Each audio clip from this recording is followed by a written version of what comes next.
Hey everybody, welcome back to Old World Legends, where we focus on growing the community. I'm your host Mike. With me as always is Evan. So I knew after the Chaos release that we'd be getting something surprising, but this surprised me. I'm surprised. Not just you, I think it surprised everybody. So we are so pumped. Let's dive into it. So GW has shown us excited. They've released Wave 2 of Cathay. Wow. And it's not just a small release, Evan, is it? It's a big release. I think it is because well, there's been hot debate online as to whether it's a dual kit, the Crane Gunners and the Blunderbuss guys, whether that's like somehow a dual kit, but they have different base sizes. So if it isn't a dual kit, then we've got like 4 boxes here because we've got a box that's like a guy on a horse and a guy on foot, which I'm sure is the plastic where you can have like interchangeable heads and hands and kind of poses, similar to how we've had recently this year. We've had the Tomb Kings 1 for the character who's on foot and on a horse. And we've had the High Elf and the Empire ones that I've very recently, just this year, purchased and put together. As I've got a High Elf, I'm getting all customized. So that means that there's probably heads, arms, and stuff options that we're not even seeing here. There's gonna be more, which is great. Yeah. So yeah, let's just talk about this first one, right? The Astromancer. So this is one challenge that the Cathay had before is they had to take the Shogungan Lord, right? Or you had to take your big old dragon if you wanted to have a spellcaster. So this is giving them some pretty big wizardry versatility and army construction, right? So suddenly, you can put that wizard in a block of infantry on foot or in a lancer unit, right? And start getting those buffs and different combos, right? It was just fairly limiting before, and this really opens up the combos and options for the army. It does. And also the other problem that they had, Mike, was that in their main special rule for casting was once per turn you could get +1 to cast if you had a second wizard within range of you. And then the problem is, okay, so all of my wizards are on monsters, so I would have to bring multiple monster-mounted guys to ever use this at all. Well, now, if these guys have that rule too, you can have, 1 Shugengen and 1 Astromancer, and then you've got you already have your synergy right there, and that makes a lot of sense. Yeah, absolutely. And the models are just awesome too. I mean, these models are so cool, and I like that they're just so different than what we've seen with the other armies up to this point. And you could definitely see, I love that we're seeing in the new models, it still feels very old world, right? In terms of the aesthetic. I think we saw this right with the Tomb King stuff, but also with the recent Marauder reveals. It's the modern GW scale, right? Everything's bumped up to that 32 millimeter scale. It's still very heroic and everything, but this doesn't feel like AOS, does it? This feels very much the old world aesthetic. Well, I learned this the hard way, but Warhammer models are not proportional to what human beings actually look like. And so when STL designers for 3D printing make models that are human proportioned, they look kind of weird when they're, even if you scale them up or down. This is called heroic scale. Yeah, because the head shape, the shoulder width, it's not the same human sizes when you shrink or enlarge some, accurately shaped person. And so Warhammer models have always just been a big draw for me, and there is potentially not a lot of alternatives out there because a lot of people do a lot more of like a realistic look in the STL market. So that's where I'm like super excited about this because I know that there would have been alternatives out there for people, but this is just a classic Warhammer look to it. And when you have these like really, go ahead. And I was just gonna say that when you have these feathers and these robes and stuff, I would be so afraid if this was resin it would just break. But we have some glorious plastic here, which is so durable. I've got 20-year-old plastic models; they're still going strong. So I'm very excited about that. Love the models, and I'm glad that they've continued the familiar with the wizards as well. Right, that is very much an old world thing. I love these little familiars. As soon as you saw that, like, what? That's a bird raven thing. Is that chaos? Is that siege? So that they quickly send the article. No, it's just a familiar. But they keep giving us familiars with the wizards, and it's just awesome to have them. Even if your army has no mechanics or no reason for a familiar, you love painting that up and putting it on the table near your wizard just because it's fun.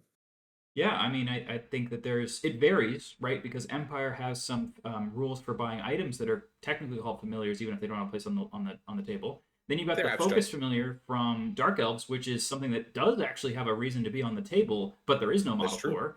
And then we've got like Kralma. He's got his little creepy dude who I was just using on Friday night, and he casts his little weird wacky spell, and so that's cool. So I would love it if we have something kind of like that, like where he does something. That would be really exciting. Yeah, if you could use your familiars as tokens for something, even better. Yeah, but yeah, strong out of the gate. Not only great models, but great versatility and depth added to the army. And what's this guy? So, I'm sorry. So he can use a sword? I'm totally flabbergasted by this. So he's a Mhm. wizard, but he actually like uses a sword. That's impressive. Most people Mhm. don't know how to do both. Yeah, we don't know exactly what's going on here. We know that they've talked about some other things in the article coming on the Arcade Journal coming down later, but you don't often see wizards, certainly in the old world, wielding swords. Yeah. You certainly see that sometimes with the chaos sorcerers, right? Because they're very melee focused. But is this just a cool model and a cool pose, right? Or are Right. there actually some rules that are going to go Well, along with I this? think the question in my mind is, does this guy have the Celestial Dragon armor rules so that he can have a ward save and get to actually still wear armor as well? Because if he can wear the armor and have a ward save, then he's going to be a front line. I put him in my Jade Warriors, I put him in the Lancer unit, right? And that's a Yeah. great synergy because that would be a great way to make those units more exciting on the battlefield. And having to join units is very often a prerequisite for making some of the best spells go off, like Glittering Robe, for example, or Hmm, hmm, like hmm. Seed of Shadows, where like if you need a character who's kind of like running around supporting the infantry unit, and this is now a character who could finally do that, right? Yeah, it feels like they gave that chaos armor rule, and they've given that potentially that will be the similar rule, if not identical rule, over on the Cathay side. So that's very interesting. Okay, so we have the Crane Gun team. I know that. Okay, I play Skaven. All right. There's a Lots of pretty people obvious thing to bring Skaven are up, which awesome. is well, no, but the pretty obvious thing to bring up, Mike, is Skaven have this thing called Giselles, which is basically Yep. the exact same unit except it kills Yes, it itself is. and it's worse. But Hmm. we'll definitely have to see the rules before we get too We salty need to about see the that. But rules. We need to I'm see the rules. I'm really excited to see this on the table because I imagine this has to be okay. We finally have like an infantry unit that is not, like core. Like we've got something that's probably like something more in the special slot. You can bring these out Yeah. and make your army look a little bit more balanced. It's not just monsters, war machines, chariots, and then like 20 guys who Hmm. huddle in a corner. Like that's great. I love that. And I'm really excited for our narrative events because I imagine that we're going to see these guys a ton pop up there for people who want to play Cathay with more like rank and file models. Yeah, and they're just awesome models, and Oof. and so I'm super glad that Wave Two was flushing. It felt like Wave One got this super cool, big, chunky stuff, heroic stuff, and Wave Two is really fleshing out the rest of the army to make it feel like more of an army, more rank and file, which is great. And I can understand why they put more in Wave One versus Wave Two. Certainly some sales tactics going on there, but these models are great. I like that they also have some scopes on the models. We're going to have to wait to see the rules. Are they really just identical to Skaven Giselles, or are Yeah. they? How different are they? We don't know, right? So that's going to be very interesting. But they certainly are very similar. They're on the two model larger base with the shield guy in front, right? And they're clearly conveying that sniper gunshot. So that's literally verbatim what those are. So we'll have to wait and see what we're going to get. I'm very excited about that. No matter what, we already saw the profile of the crane gun on the Sky Lantern, and Mhm. imagine how. Imagine if I'm telling you that that gun is very very good and yet the lanterns never take it, right? And that's a really interesting thing to say because I would love to see more of that kind of profile on the table where it's like wow, it's like a really long range, almost like a bolt thrower type guy, but it's like a single model. And it's interesting here that the gun is so big that it needs a second guy to help prop it up. So we're definitely seeing like a Mhm. mover fire type unit here, but it has, it actually has an arc. So you have to kind of set it up more and, set it up and Yeah. defend a But certain we'll have to location. wait and see. Again, will it be identical to the profile on the lantern itself? That's Right. possible. Or it might be a mini version or a variant version of it. Also, certainly there are plenty of rumors going about that there's going to be a balance update, certainly that will, I'm sure, affect Cathay amongst other things. I'm not convinced we're going to get that before January at this point. My initial thought is that if that was going to happen, be at 3 months or 6 months. I think we're probably closer to that 6 month, probably that January timeframe. So, but that doesn't mean the profile might be different. So we'll have to wait and see. So we also have Iron Hail Gunners. So cool. So some of these guys are crouching, and that's one of the reasons why I'm thinking that maybe this might be a dual kit because you see how like the feet It's look got the to be. same, It's got to be a right? dual kit. Of course, it's a dual Okay, kit. so then this kit is going to come with two different kinds of bases in it.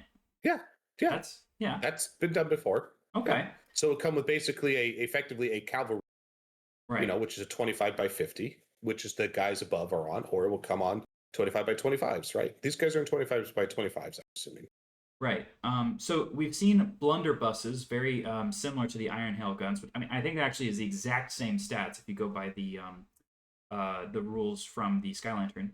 So the blunderbusses that were very famous for like, I don't know, 3 or 4 weeks or so at the early part of the edition when the Bretonnian Exiles with their blunderbuss guys were Oh yeah, doing a lot of damage they made a out there. splash.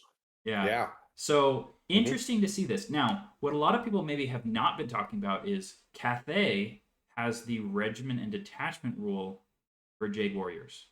Okay. Ooh. So I think there's a very high chance that these guys have the detachment rule, and you can stick them on either side of your Jade Warrior block, and now these guys stand and shoot when the big unit gets charged. I think that's very likely to Spicy. happen. So if you're wondering what is the point of these guys, that's probably the point. Because again, when you do a stand and shoot, you don't have to measure your range. So if you only have a 12-inch range gun, doesn't matter. You get to fire when you do the stand and shoot, and these things ignore Yep. all kinds of penalties to hit. So it could be very interesting. Yeah. It's really just abstracting out that concept of effectively they're going to fire at the enemy as soon as the enemy's in optimal range. Therefore, you don't need to measure where do they start, where do they end. You just need to is it a legal arc to be able to see them? Right. So yeah, that will be very, very interesting. Certainly, yeah, because they're not skirmishing, or at least they're not conveying that they're skirmishing in this rank and file photo. Of course, just a photo. That doesn't mean one thing or another. So, but again, we also have to wait and see. You know, are there ways to ambush them? Are there ways to give them other tactics? Can they vanguard? Can they scout? Right? Or is it just to your point, Evan? It's really that detachment reaction, right? But again, they also don't need to be detachment too. You put enough of these on a flank. Right. And if you can clear that flank and you can really threaten and pressure the enemy away from a certain side of the battlefield if they hit strong enough. So love to see that variety in there. I think this is really going to flesh out the army with a whole new bunch of tactics. Yeah, I'm very excited about that.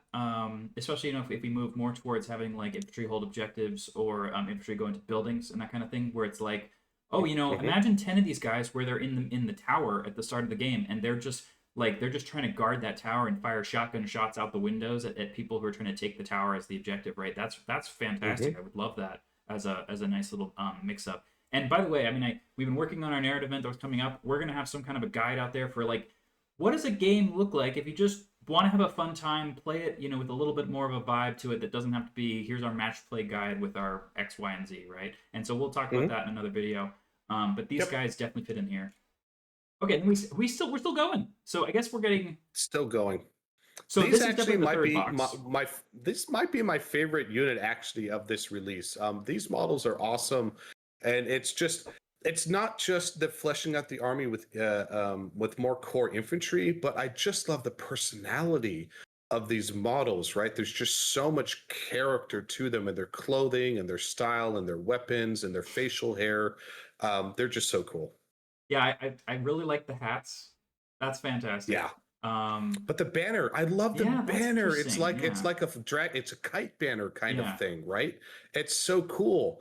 It's just very unique and different. I just love the creativity of the artist of how do we just not do a traditional banner? How can we a fun spin on that? And I think they nailed it out of that one. It's so unique. And these spears here are very interesting. They got a lot of various different kinds of shapes and sizes, which definitely kind of shows you that like ragtag nature of the peasants, right? Maybe some of these are actually like farming implements.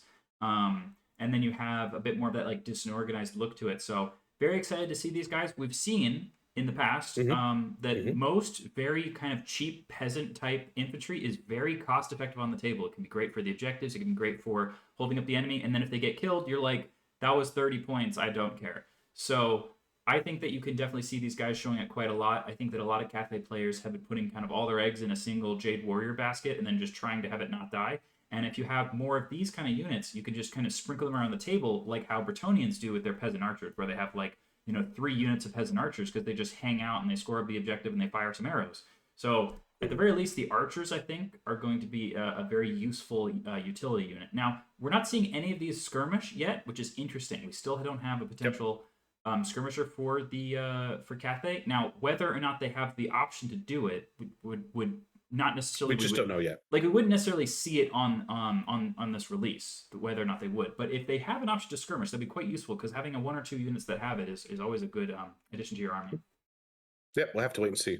Okay, so I guess then it makes sense. We've got 3 boxes here. We've got the peasant box, and then the gunners box, and then we have the character box, and then this very similar to many of the other kind of battalion boxes that have released is 3 different boxes to put together for generally like the price of 2, which is an amazing deal. So if you like these models, I I would buy this while the supplies last, because eventually it'll be 3 separate boxes for a bit more, right? Yeah, but it is interesting so far. Again, we'll see what the pattern continues. Thus far, even with the new releases, the new types of models, we've seen that the old world kits are effectively more cost effective to purchase than the AOS or the 40K kits. I don't know that that will last forever, and maybe that additional one, edition one honeymoon cost period, right? We might see edition two that might change. We don't know. But the old world models are already more cost effective to purchase what you get for, and these box sets are even better on top of that. And this is a great set. And they did say that when they're releasing this, as with typically these sets, it is a limited edition run typically, and because there is a discount with the set. And then the first releases, you can only purchase them in the set, and then later on they'll start releasing them as individual boxes, but you're going to have to wait a bit before that will happen. So I suspect, like with a lot of the other Cathay stuff, this could sell out real quick. So you're going to want to get your hands on it. Yeah, and to be totally clear, right? They've set a price for the re-released old models at, like, let's say a box of 30 Swordmasters of Hoeth is like $84 in US. I mean, wherever in your country, it's something based on the currency, right? But when they release the Cathay boxes, they're the same price as the old, 10, 20-year-old plastic kits they sell. So they aren't making a two-tier system of the brand new kit is one price and the old stuff is a different price. They're saying our models are of a certain value, and hey, if you're playing fantasy, you do need a lot of these models. So what they're doing is they've finally taken their head out of their ass from 20 years ago, when it used to be that you had to buy like 10 state troops for like $50 or whatever the heck it was, and you had to buy 5 of these boxes to make an army. And then they've really said, hey, I know you need a lot of models, so we're going to be more like buying in bulk. And I freaking love that, because I have 8 armies, so I need some savings here and there. Yeah, it's great. And so it's great to see that continuing. Oh, but there's more. Yeah, so we didn't skip over it. So there is a narrative update. So we're going to get more on the story. And apparently Miao Ying leaving the Great Bastion and going west is going to have some consequences. Who knew? Big shock. Yeah, so let's look at this picture for a second. What can we see? Because there's always something in these pictures and these covers that we're missing because it's new art and they always surprise us with something. So clearly that's Chaos invading, right? We see, what's that? Does it look like a giant there? So there are several Chaos Giants, and then there are several Cathayan Sentinels. You can tell by the Sentinels there. Yeah, so they're going to be but what's in there. The sky? Is that a two-headed dragon? Is that Galrock? So by the way, we've seen this several times now in the Chaos art. They are very consistent about depicting a two-headed Chaos Dragon flying around in the backgrounds.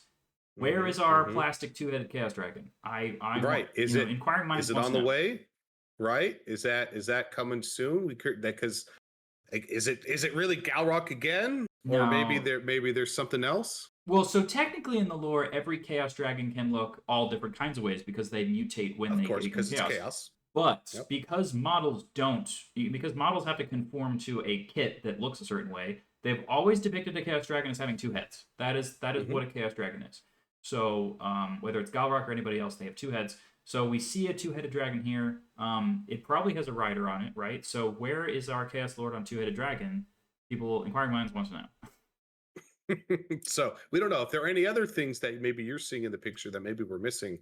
Let us know, because they often are leaving little Easter eggs in there, and we just have to look carefully enough to find them. Awesome.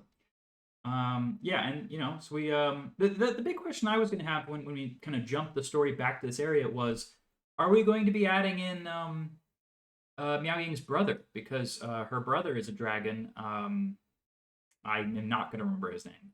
But he's supposed to be watching out for the Great Bastion. So we had those rules for how, the dragon children work, and they could have, other dragon children added eventually, right? So that's when I was wondering whether we were going to start adding, is there going to be another special character that's a shape-shifting dragon? I'm not sure. I think that's inevitable. I would be surprised if they released that in this edition. I think it might be more like the Primarchs, where, each edition Grand Cathay might get another dragon per edition. So I think we're going to probably have to wait till edition 2 before we get another dragon. But I do think we will in edition 2 for sure. Right. So it talks about what's in the book, though. So what does it go through? So it says this book is still primarily focused on Cathay, which makes sense with all these new models, right? But what else is in the book? Yeah, so there's more lore information on how magic is used. That probably makes sense because it's going to help explain the difference between Astromancers and Jugengans, for example. That's cool. Documents the magic shadow of chaos. So we've already seen there's a really big focus on chaos. I think a lot of people were thinking that, hey, we're working up to the Great War against chaos, right? So would chaos not really be a thing yet? And they're going, no, chaos is a thing. And chaos is at the Great Bastion, chaos is in the Westerlands and the Empire. So chaos is an ever-present threat, whether or not we have the chaos invasion yet, right? Yep. Yep.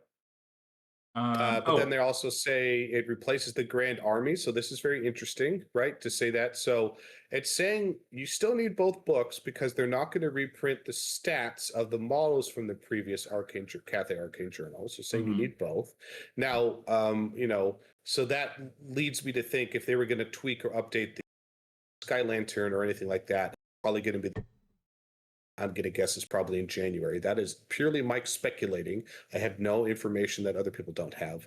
But they are saying the Grand Army composition is going to get replaced, right? Yeah, and so then if you want a Grand Army composition almost verbatim the same, the Jade Fleet is almost exactly the same in every way, except you can't get a third Sentinel or a third Sky Lantern. That's it. That's like the only difference. Because in the Grand Army Cathay, if your general was a strategist, you could have a special slot lantern. And then in the Grand Army, there was also a way to get a special slot sentinel. And then the Jade Fleet is everything is exactly the same as the Grand Army except for those two things. So not that different, right? So if they have a new Grand Army that includes some of these new units, it could literally have those exact same restrictions and just add the extra units in there.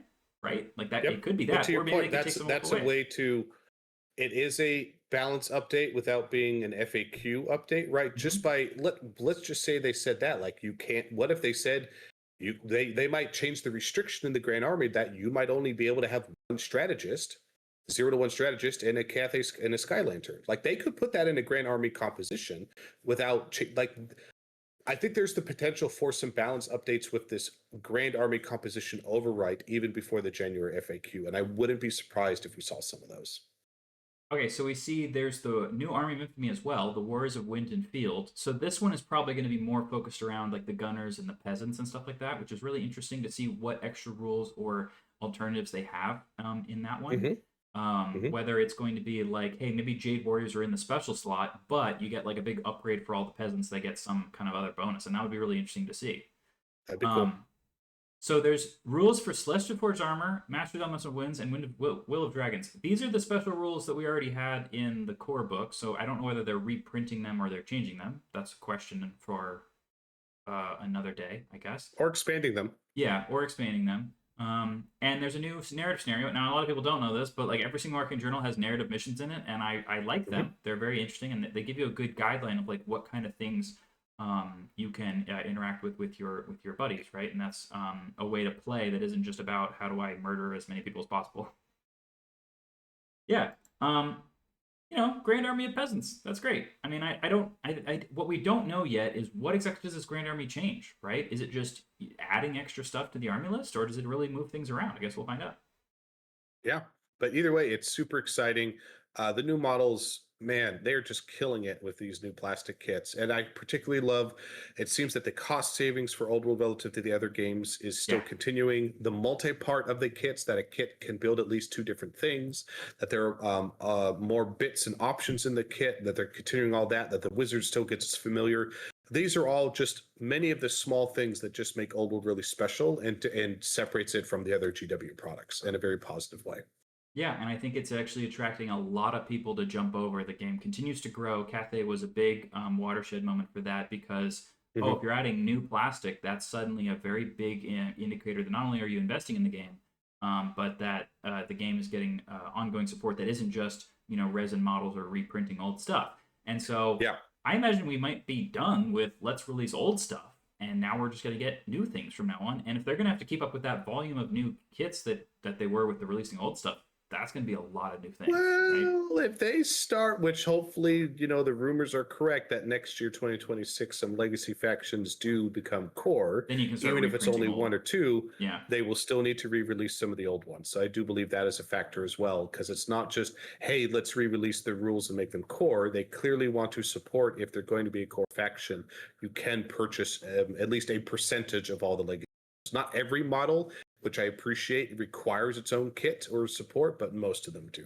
So I think we're still going to see some more kits come back because they start upgrading the legacy factions. But we'll see what happens. But yes, to your point, remember, a year ago, 2 years ago, there, especially when it came out, like everyone was questioning, I don't want to come back. They're not going to support it. This is just a flash in the pan. It's gonna, Well, it proves that it wasn't a cash grab, because you could release all the old models for a little while, sell them to people like me who are obsessed with this game, and then be like, all right, that was it. You could have done that, but because you're releasing new plastic, you invested millions of dollars in these designs. So now we are proving that we're going to continue to invest more money, because otherwise this would be for nothing, right? Yep, it's not just opinion, it's not just statements. They are proving it with their company, with their manufacturing, with their support, the continual support. Old World is not only here, it is growing, it is expanding. It's going to be here for years and years to come. And I think the surge we're seeing of players flooding into the game is only going to continue, which is amazing. Okay, just to be clear, in this specific photo, the little familiar guy is hanging out by himself. So like he is. Imagine if he has, like, if he's just a character and he's a skirmisher and he just runs around by himself and he's just like hides or something. I think they just put him in the photo somewhere, and that's where they decided to put him. I want him to be doing like a secret mission. Like he's like gonna be like, ooh, I'm gonna hide my crystal ball somewhere. Like, well, maybe he is. Okay. Anyway, obviously just charming models. We are very excited about this. All right, that's wave 2, Cathay. We will, Evan, any last closing thoughts? Just everyone out there can stay legendary, and always join us in the Discord, talk about list building, stuff like that. It's always great. All right, see you next time.